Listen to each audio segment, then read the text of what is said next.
Mr. Speaker, there are two debates. Legitimate, and the other is a bogus work of madness. The legitimate debate on the table is the one about robots.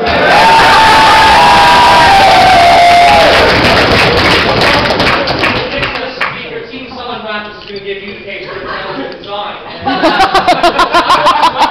Two major points, one of which is the big important clash in this debate, which is robots versus people. And the second is integration, like into society and stuff like that. And first of all, some bits of rebuttal.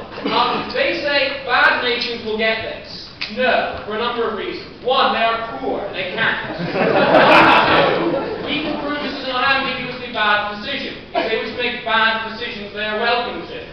Three, even if we got this right, one of the reasons that bad countries who are poor can get technology is by nicking it from us. Nicking a handful of pills is a lot easier than sort of like playing Grand Theft Auto with a fleet of Abrams tanks and sending them all over to China on a slow boat.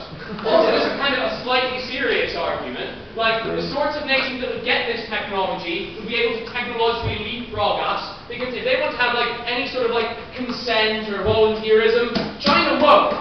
So once they make the technology, they'll be just using ex-factory workers and just pumping them full of whatever we manage to produce on site for opposition.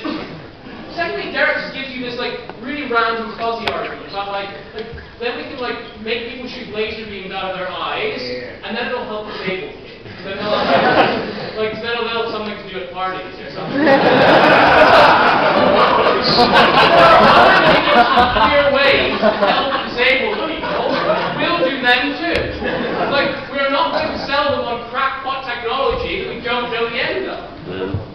Thirdly, they said this is both. They said this is like, well, it's terribly speculative what we're doing on both sides of this. No, it's not. Our technological investment, this is my first one on machines versus people, is less speculative because, like, things have progressed. Like, human evolution has been going on for about, if you believe the school, what I was taught in school, about 6,000 years. And the human body is actually quite capable of doing some really great things. Like, the propensity to get something wrong is much greater than the propensity to get something right. Whereas with technology, this is another big advantage. Like, what technologies go wrong with people or with drones or whatever? Like, one, we can keep our mistakes in the lab when they go wrong. You can't, or at least you probably shouldn't do that once you genetically screw people up. Secondly, like, things can go wrong as well at the point of impact. Like, human beings can make bad decisions, drones can fly into the wrong place as well. Particularly since you're dealing with things like people's emotions, etc. They might just go on like random massacres, and that's not very good either. Like, further what we say is like, oh, but like only human beings can make strategic decisions. No! Can any of you beat like Microsoft chess on level 6? We're better drones and things. Now, right. First, the second major point is about integration. Okay, Derek. You're painting this debate as a resource allocation war. We invest in these technologies. The civilian applicability of them is enormous. Strength, intelligence, what can this do for people? Like, that's where a lot of these technologies come from. Like, as I said, Derek, like, if there were unambiguous, like, it was likely that we could manage to like cure diseases with a pill without huge significant ramifications. We would do that anyway. But also, Mr. Speaker, I'd like to point out this is an illegitimate use of taxation to prop up the private sector. Market solves, market solves. Integration. Like, they themselves said this is going to be a really glorious process. People are going to want to do this. Like, then they did this really American thing. They said soldiers make lots of stupid decisions and get post-traumatic stress disorder all the time. Therefore, it's a good idea to make bad decisions which vitiate their consent to a greater extent. No, it isn't. Like, we think we should refrain from doing bad things to soldiers. We don't think there's meaningful consent when you're consented to doing bad things. Moreover, we say, like, they said they themselves that brainwashing happens in the military, so you're likely to be brainwashed and thinking this is a fundamentally glorious and patriotic duty that you have. But moreover, we say is one of the things that actually damages integration, one of the things that damages it most, is that oftentimes, this is actually quite serious, like soldiers came out from Vietnam, etc. So one of the things they had trouble, one of the reasons they had trouble integrating was that they had emotional experience experiences that have no relationship whatsoever with the people around them.